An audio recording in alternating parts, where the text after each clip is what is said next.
Hello friends, welcome to another video of BMLT education point.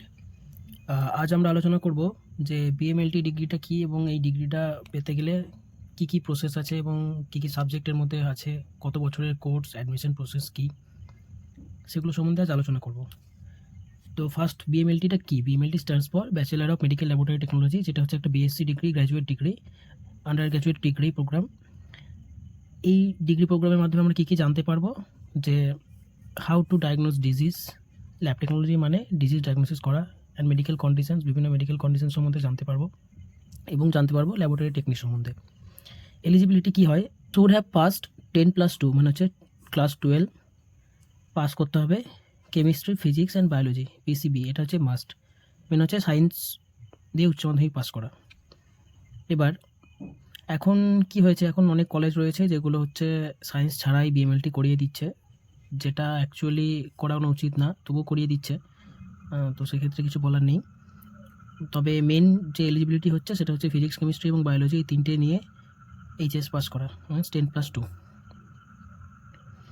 এই কোর্সের duration কত? Duration হচ্ছে 2024 সালের আগে এটা ছিল 3 বছরের কোর্স, যে ডিগ্রি কোর্স 3 বছরের কোর্স এবং 6 মাসের হচ্ছে ইন্টার্নশিপ, ওই জন্য 3.5 ইয়ার্স লিখেছি।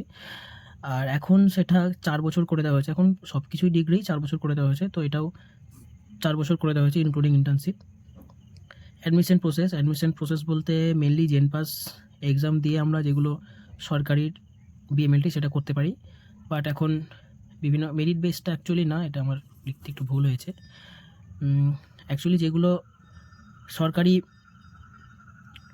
কলেজ রয়েছে সেগুলোতে জেন পাস দিয়েই পেতে হয়, বাট জেন পাস ছাড়াও যদি কেউ জেন পাস না দেয়, যদি ডাইরেক্ট অ্যাডমিশন নিতে চায়, তাহলে সেক্ষেত্রে বিভিন্ন বেসরকারি কলেজ এখন রয়েছে, বিভিন্ন বেসরকারি ইউনিভার্সিটিও করাচ্ছে, ব্যাকআউট করাচ্ছে, বিদ্যাসাগর ইউনিভার্সিটি করায়।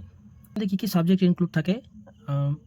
হিউম্যান অ্যানাটমি থাকে, ফিজিওলজি থাকে, biochemistry, microbiology, clinical pathology and histopathology, immunology থাকে, এনজাইমোলজি থাকে, ইমিউনোহেমাটোলজি অ্যান্ড ব্লাড ব্যাঙ্কিং থাকে। এবার এই টপিকগুলো, এই সাবজেক্টগুলো বিভিন্ন ইউনিভার্সিটির ক্ষেত্রে বিভিন্নভাবে পড়ানো হয় এবং কিছু কিছু চেঞ্জেস থাকে। তবে mainly biochemistry, microbiology, anatomy, physiology এগুলো থাকবেই এবং প্যাথোলজি এগুলো হিস্টোপ্যাথোলজি এগুলো থাকবেই, এবং তার সাথে থাকে মেডিকেল এথিক্স। এই এথিক্সটা আমাদেরকে খুব ভালোভাবে পড়তে হয়। আর থাকে হচ্ছে মলিকিউলার বায়োলজি। এবার এই ছিল আজকের ভিডিও। ভিডিওটা যদি ইনফরমেটিভ লেগে থাকে তাহলে অবশ্যই ভিডিওতে একটি লাইক করো এবং আমার চ্যানেলটিকে সাবস্ক্রাইব করো। Thank you.